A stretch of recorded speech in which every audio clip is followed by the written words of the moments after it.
Et nous revenons avec l'actualité du Covid-19 et nous sommes avec le professeur Luc Montagnier. Bonjour. Bonjour. Et merci d'être avec nous. Faut-il le rappeler, vous êtes prix Nobel de médecine et c'est vous qui êtes à l'origine de la découverte du VIH. Vous travaillez en ce moment sur le virus. On travaille sur ordinateur avec un collègue et puis c'est tout. On n'a pas d'expérience, on peut dire, mais l'expérience vient de la maladie elle-même, de toutes les mesures qui sont faites actuellement dans les laboratoires sur les patients.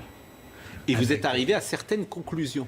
Il y a un modèle qui est évidemment le virus classique, et là c'était un modèle surtout venant de la chauve-souris, mais à ce modèle on a par-dessus ajouté des séquences notamment du VIH, le virus du sida.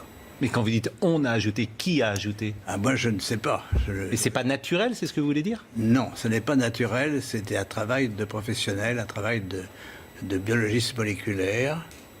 C'est un travail très minutieux, on peut dire d'horloger, on peut dire au niveau des séquences. Mais dans quel but? Dans quel but, ça n'est pas clair. Moi, j'expose, si vous voulez, mon travail, c'est d'exposer les faits, c'est tout. Je n'accuse personne, je ne sais pas qui a fait ça et pourquoi. C'est-à-dire que dans ce virus, il y a une part de VIH? Voilà, c'est ça. Le matériel génétique du virus est un long ruban d'ARN, n'est-ce pas? Comme de l'ADN, mais c'est de l'ARN. Et dans ce long ruban, à une certaine place, on a fixé des séquences petites de VIH. Mais ces séquences petites ne sont pas petites pour ne rien vouloir dire. Nous ne sommes pas les premiers. Un groupe de chercheurs indiens, très, très renommés, avait publié la même chose. On les a forcés à rétracter. Et on les a forcés comment? C'est-à-dire, c'est annulé. Il y a, si vous regardez leur publication, vous avez une grande bande annulée. Parce que... Et ce que vous dites là, la plupart des scientifiques disent le contraire, hein, quand même. Hein. De moins en moins. De moins en moins. Si vous voulez, ceci est arrivé au début de cette année, et on voit de plus en plus de travaux qui suggèrent. Mais moi, je suis, on peut dire, hors d'âge. Je suis prix Nobel. Et je peux travailler librement. Mais est-ce que vous ciblez également la Chine et un laboratoire chinois dans le fait que cette sorte de terrorisme se serait produit? Parce qu'en fait, là, on est dans un autre monde. On est dans le monde du terrorisme bactériologique. Si vous voulez, seuls les gens qui ont fait ça pourront dire un jour la vérité, totalement. Vous n'êtes pas n'importe qui. Vous êtes prix Nobel de médecine. Et vous êtes celui qui a découvert le VIH. Donc votre voix, elle porte... forcément, et il va avoir des conséquences de ce que nous sommes en train de dire là. Le professeur Delfrécy, par exemple... Mes responsabilités, j'ai pensé qu'il fallait effectivement que j'en parle une fois qu'on a été sûr. Et vous dites qu'il y a une pression énorme? Il y a une pression énorme pour que tout ce qui est sur l'origine du virus, c'est le blackout. Mais pourquoi dire que c'est la Chine qui impose ce blackout? C'est la Chine, c'est le gouvernement chinois actuellement qui veut maintenant poser sa signature, si vous voulez, sur tout ce qui est produit en Chine sur l'origine du virus. Mais il ne peut pas contrôler le monde entier, bien sûr. Donc nous sommes en dehors de la Chine. D'ailleurs, on pense que la Chine est aussi une victime dans cette affaire, par la fuite, par l'échappement du monstre qu'ils ont créé. Sa version officielle, le virus vient du marché aux poissons de Wuhan. Ce qui ne serait pas vrai, donc. Voilà. Donc ce qui ne serait pas vrai. Ben non, c'est pas... Et si vous montrez le séquençage que vous avez fait là, n'importe quel spécialiste, il va dire, oui, effectivement... Ah oui, ça, vous êtes sûr de ça? Ah oui, c'est pour ça. Mais il peut y avoir une pression de l'OMS, par exemple? Il peut y avoir une pression de tous les organismes mondiaux ou nationaux qui ont un intérêt à cacher la vérité. Quel intérêt ils auraient à cacher les choses? Parce que les Chinois, on peut le comprendre, mais les autres? Je ne sais pas. Et vous connaissez beaucoup de grands chercheurs, vous leur en avez parlé, vous leur avez envoyé vos études? J'ai envoyé, bien sûr, ces résultats à un certain nombre de collègues. Et ils répondent quoi? Si vous voulez, c'est des faits, on ne peut pas les nier. Le complotisme existe. On le voit bien. Souvent, moi, je me bats, entre guillemets, contre le complotisme en disant laissons cela de côté. Mais si ce que vous dites est juste, le monde va devenir complètement parano et va ne plus croire évidemment en rien. Parce que si cette réalité, vous nous dites que c'est connu, qu'on met un mouchoir dessus, qu'une étude a existé. Je rappelle cette phrase, manifestement, des choses se sont passées et on ne le sait pas. C'est une formule très douce. Quand on vous écoute, on se dit, tiens, les États-Unis, ils sont au courant de ce que dit M. Montagnier. Bon, Oui.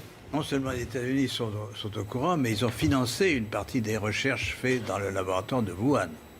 C'est publié maintenant. C'est dingue. Ça également. Donc c'est une affaire pas seulement chinoise, de toute façon. Oui, oui. alors, Non, mais si on veut se rassurer quand même, puisque vous avez continué de travailler sur ce virus aujourd'hui, il a perdu, dites-vous, toute sa virulence et vous imaginez qu'il ne sera plus précisément dangereux ces prochaines semaines. Effectivement, la nature n'accepte pas n'importe quoi. C'est-à-dire, on peut faire n'importe quoi à la nature, mais si vous faites une construction artificielle, elle a peu de chances de survivre.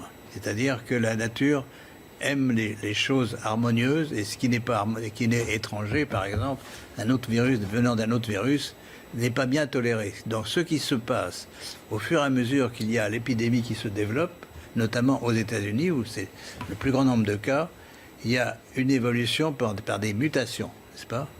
Les séquences vont muter. Muter, ça veut dire un nucléotide changé pour un autre, donc on modifie le code génétique.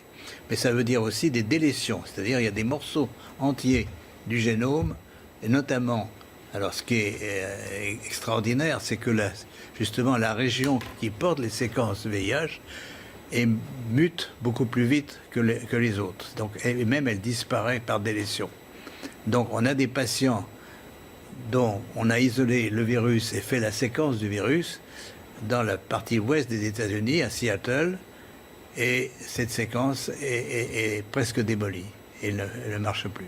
Donc le VIH est parti. On peut penser, si le pouvoir pathogène nouveau, si vous voulez, du corona est lié à l'introduction de ces séquences, que ça va disparaître. Et quels sont les moyens pour lutter, selon vous, contre cette contagiosité? Le confinement est la bonne solution? Si vous voulez, moi j'ai une solution un peu d'avant-garde, parce que je travaille là-dessus pour d'autres raisons. C'est que les ondes peuvent modifier les fréquences. Certaines fréquences d'ondes peuvent modifier la présence de ces séquences. Comme elles sont étrangères, peut-être on va pouvoir les distinguer du reste du coronavirus et les détruire d'une façon sélective. Là, c'est de la science-fiction pour l'instant. Et là, je ne peux la vérifier que si j'ai les moyens de le faire. Autrement, je pourrais... Les ondes, c'est-à-dire... Oui, parce que je ne suis pas sûr de comprendre. Qu'est-ce que vous appelez les ondes? Les ondes, ce sont des ondes électromagnétiques, n'est-ce pas?